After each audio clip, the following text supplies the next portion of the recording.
Hello, friend. Welcome.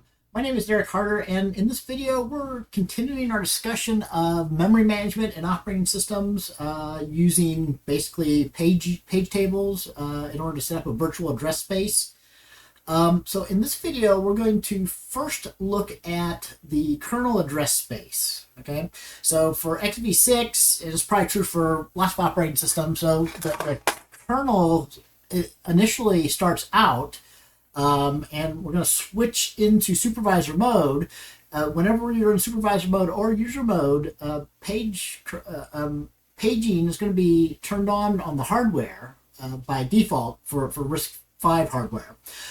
So we need basically a page table set up for the kernel. So whenever we're in kernel mode, we will be using the kernel page table. We need to define a kernel address space that allows us to do things that the kernel needs to do. Okay, so anyway, that's what we're going to talk about in this video, and if you're ready, let's go ahead and get started.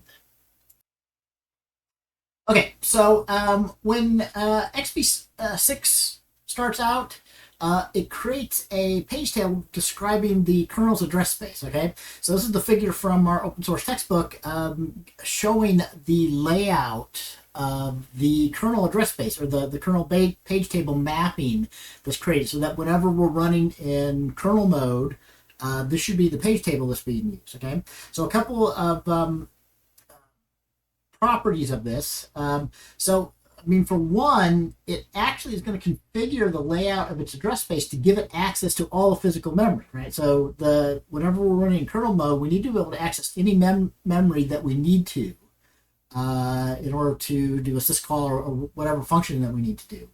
So this actually, one way that happens is everything is going to actually be directly mapped. Okay, so on the left-hand side in this figure is the page table, the virtual address space that the kernel uses, but it just directly maps basically all of physical memory to, so basically there's a one-to-one correspondence, right? So if I have a piece of data at address 8000000, it'll be that using this page table, that'll map to the same physical address using the page table that's set up here, right? So as we talked about in a previous video, I mean, the RISC-V bootloader and the Q emulator that we're using loads the kernel starting at this 80000 address, and we start running from there. And basically, the kernel text and data is basically loaded from there, and that is all direct mapped in the kernel's address space page table. Also the all of the hardware is going to have a direct mapping. So all the hardware uses what's known as memory mapping. So we'll talk about this sort of memory mapping later on when we talk about device drivers and things. But basically, in memory mapping, an address here is going to correspond to like a control register on a device, like a hard drive device or a console device or keyboard or something like that. So by reading or writing to a value on this hardware memory mapped address, it will affect the device that we're trying to control. So anytime you write a device driver, it needs to be able to access those things. And the device drivers will run in kernel mode, and all of this memory mapped hardware control registers will be directly mapped into this space here, so that they can read or write any of those to directly control hardware as needed. So there are a couple of virtual kernel space virtual addresses that aren't direct mapped. And we've run across the trampoline page in particular before, at least I've mentioned it.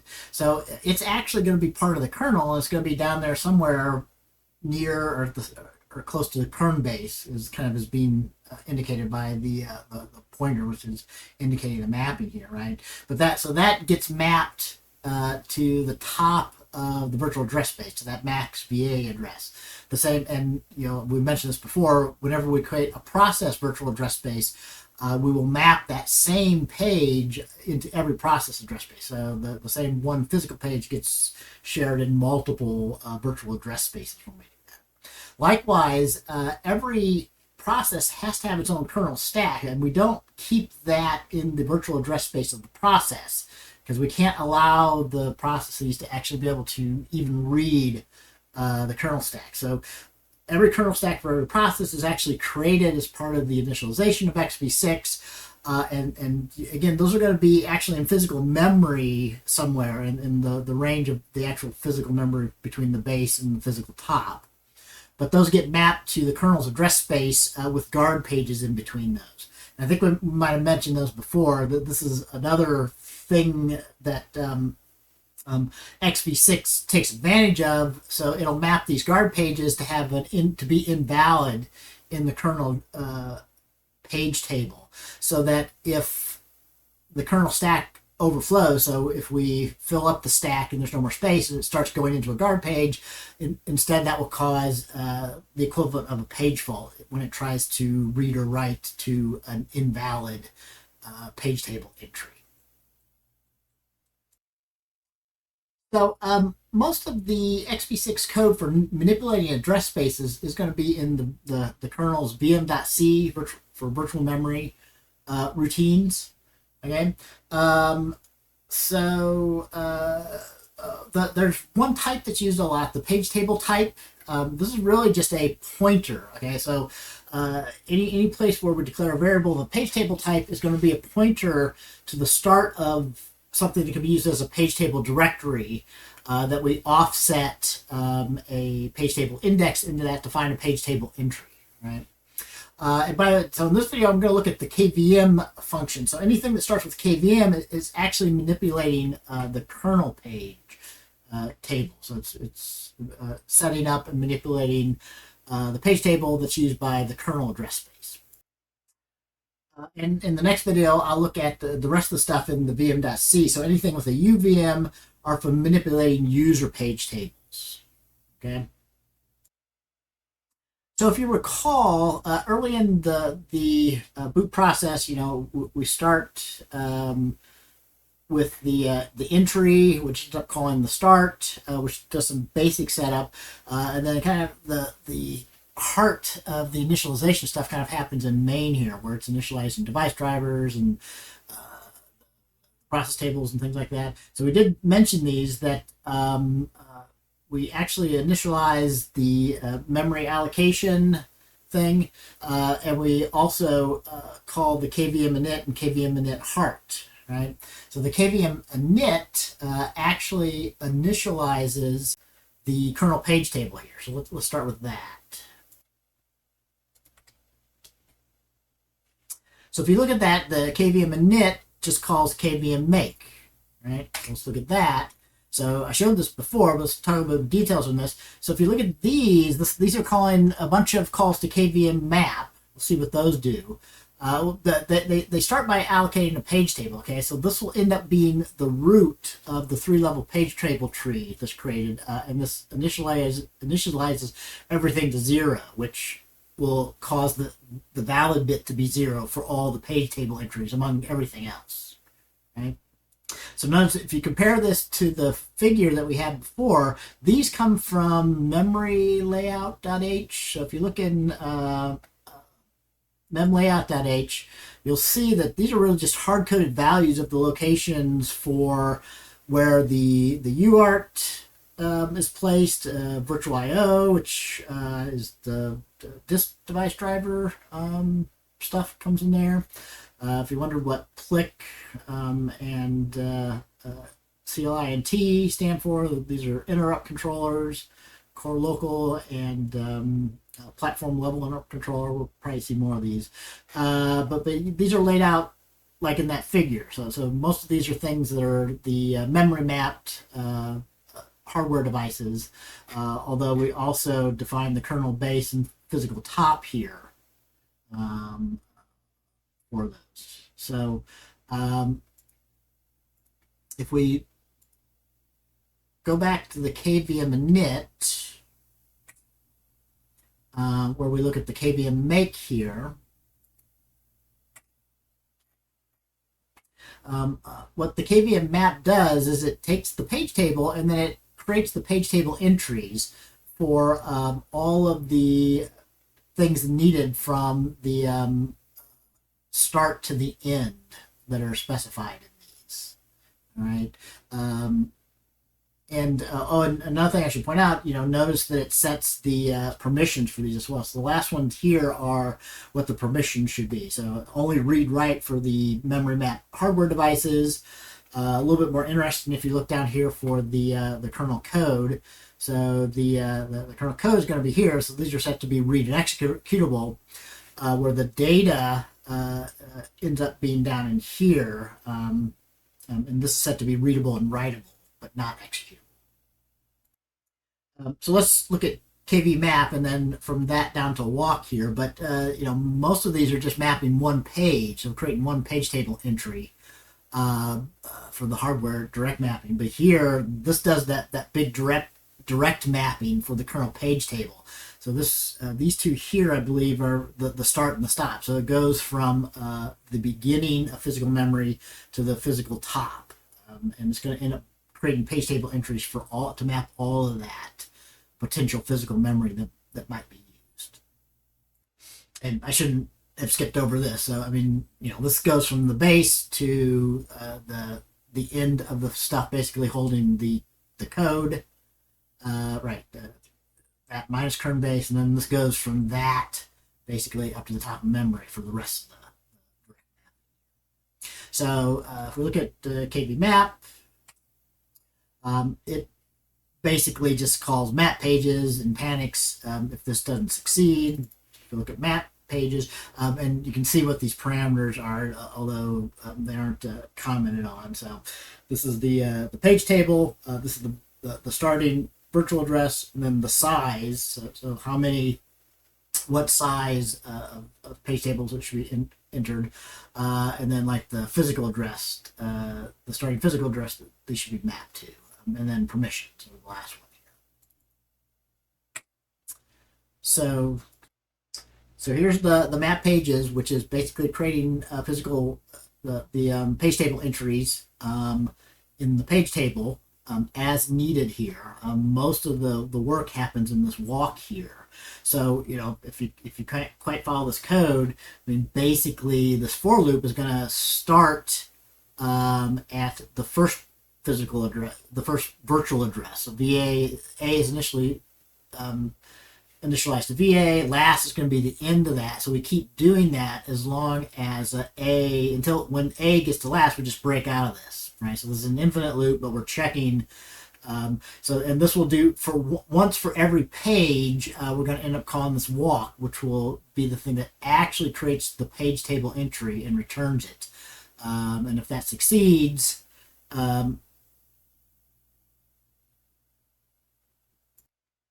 if it sees the walk is actually creating the page table entry and it returns it. So if it succeeds, then some further permissions are set down here. So let's look at the walk. So again, this is all in vm.c that I'm looking at here. So I should have mentioned before I started on this, we're basically looking at the KM down to the walk and the map pages here.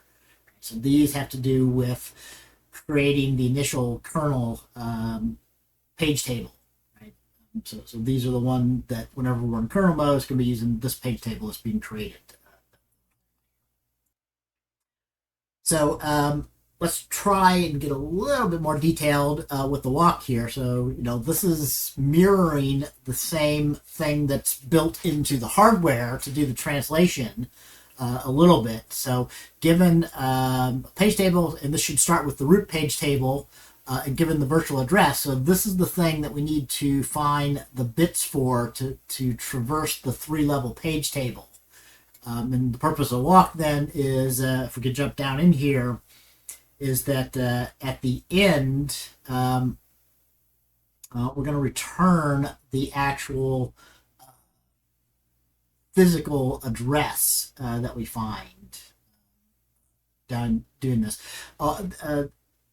While we're doing the walk here, though, if alloc is true, it will create page table entries as needed in the levels of the page table tree. If alloc is false, it won't create an entry, and we return 0 here to indicate a failure of some kind.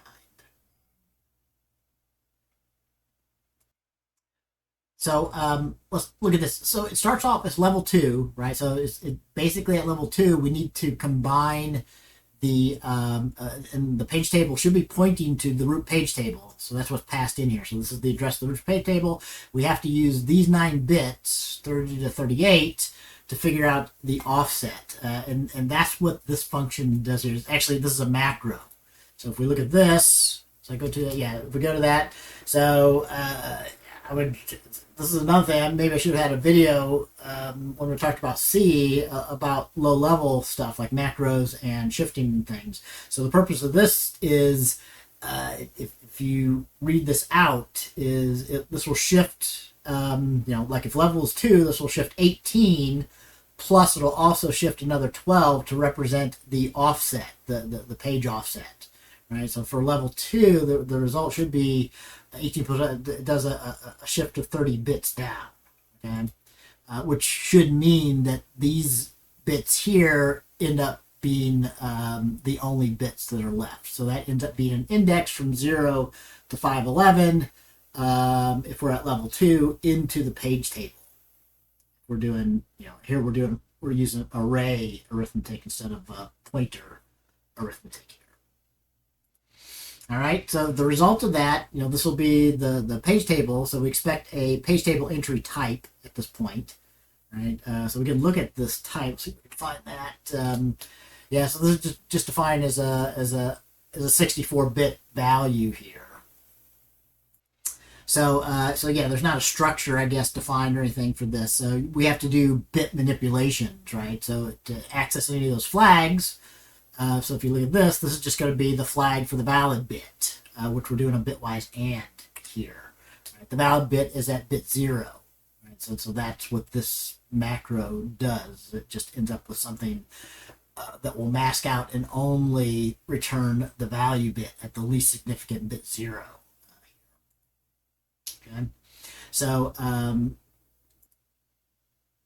so this is only going to be true if that page table entry that we found, I'm still staying at level 2 here. So if the page table entry at the top root of the tree is valid, this will be true.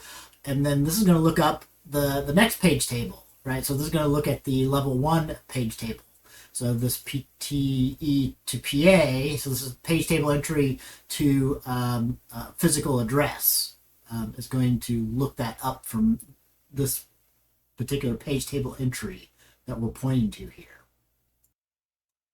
So if I could shift back over to this figure here, which is important that you understand. So what we've done is, we've found the page table entry in the level 2 in the root of our tree, right? So page table entry is the 64 bits. So in order to get the next one, we need to get this physical page number. So basically, we're going to shift it 10 bits over to shift out the flags, and then shift it back 12 bits to the left because we want to get it back so that it represents a physical offset where the offset is 0.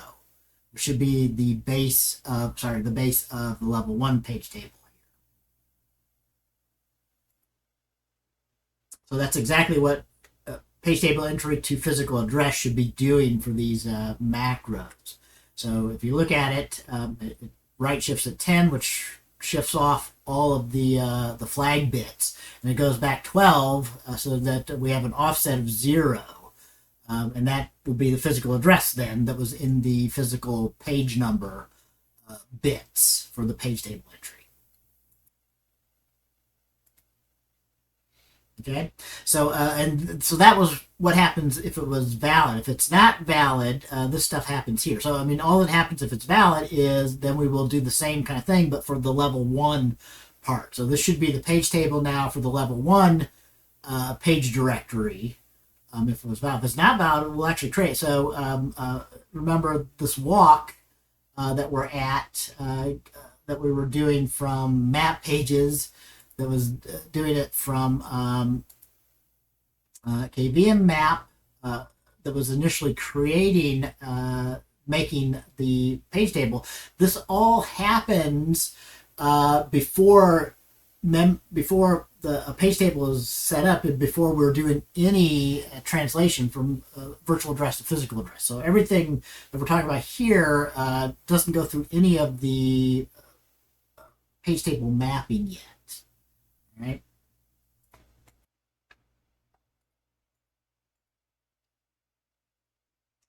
So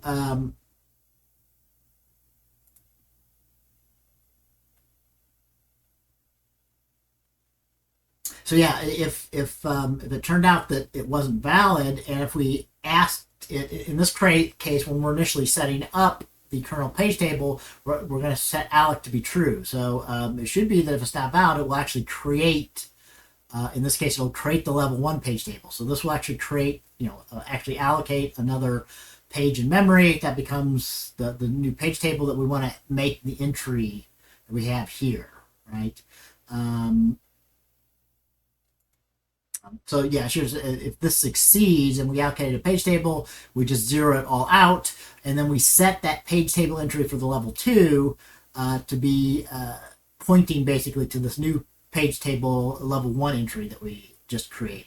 Right? So either we find it or we allocate a new one, zero it out, and set our level 2 to be pointing to the level 1 here. That's kind of what this code is doing. Okay, so this happens, this loop actually only happens 2 times. It can be a little bit confusing. So it happens when level's 2. At the end of this loop, we're going to decrement. So now level will be 1, and it will still do it again. 1 is greater than 0. So, the same thing will happen. One difference being that we pass in level, so this will only shift the bits by. We go to that, it'll only shift 9 plus 12 instead of 18 plus 12. Right, so the effect should be that we'll get the level 1 9 bits that we need. But otherwise, the rest of this is basically the same, right? It'll either find it, and then, so this will be the address of the level 0 page table, or if it doesn't find it, it will allocate a new one, set level 1 to be pointing to the level 0, and that will be what's in page table here. So at the end, this only walks it for level 2 and level 1. So at level 0, what we want is the ultimate result is we just want to return the page table entry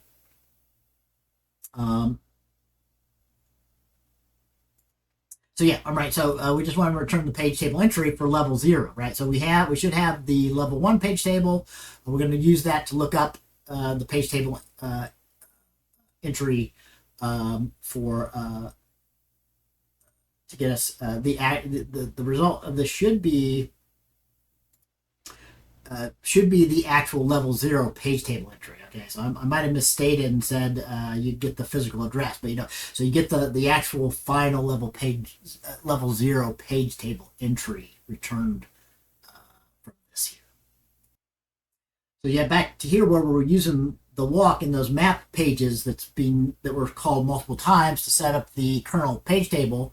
The result should be the level 0 page table entry. Okay, so if that was already valid, that's an error here. It just throws a panic. That means that we were trying to, this should only be trying to add new entries into the page table. So if it had already been mapped, something wrong had happened there. But otherwise, so this is kind of, I guess, the trick. This actually creates the page table entry mapping. So this takes the physical address that we were trying to map the virtual address to. So this makes a physical address to page table entry mapping for that particular physical address, and then it sets the permissions as well as it marks the page as valid now. So all that just gets set into that page table entry that we're creating here. And then we just keep doing that. So I already mentioned how this for loop works. We just do this page by page mapping these to page by page for the physical addresses, from virtual addresses to physical addresses that we're asked to map for some particular range there. All right, so that's it for this video. To summarize the topics that we talked about in this video, there is a page table that's created during boot that defines the kernel address space. And this is used whenever we're running in kernel mode or supervisor mode. We'll be using this kernel page table once it's created and normal execution of the operating system starts. Okay, so in the kernel address space, basically there's just a direct mapping of all of physical memory to a virtual address that has the same virtual address as a physical address, and this is needed for the kernel to operate properly. And we'll talk a little bit more about that in the next video. There's also direct mapping of memory mapped addresses for hardware devices below kern base. And they're accessible in kernel mode so that we can implement device drivers to drive the keyboards and the displays and other stuff like that. Not all kernel addresses are direct map. So in particular, the trampoline page actually ends up with two mappings. You can access it directly, but the kernel is going to usually be accessing the trampoline page using the virtual address at the top of the virtual address space. So at the VA max, the same way that processes will also refer to that trampoline page. Likewise, kernel stack pages, they're going to actually be in a physical address, but in the virtual address space for the kernel addresses, those are mapped to the top of the virtual address space for the kernel space. And they're surrounded by guard pages to help prevent kernel bugs, so that if we overflow a stack, we'll actually end up having a page fault created. We can kind of catch bad things happening like that. So in general, all of these functions are defined in the vm.c file. So any function that starts with kvm are actually used to manipulate and create the kernel page table during the initial boot process for xv6. Okay, so that's it for this video. I hope these are useful for you and that you understand what's going on here. So this will be kind of an important step. We're beginning to get more and more complex, but you're beginning to see some of the actual details of how this stuff works in reality for still a teaching operating system, but all the pieces are here in xv6 that you would see in a real operating system. All right, let me know if you have questions or concerns or comments on things, and I hope to see you in class or in the next video.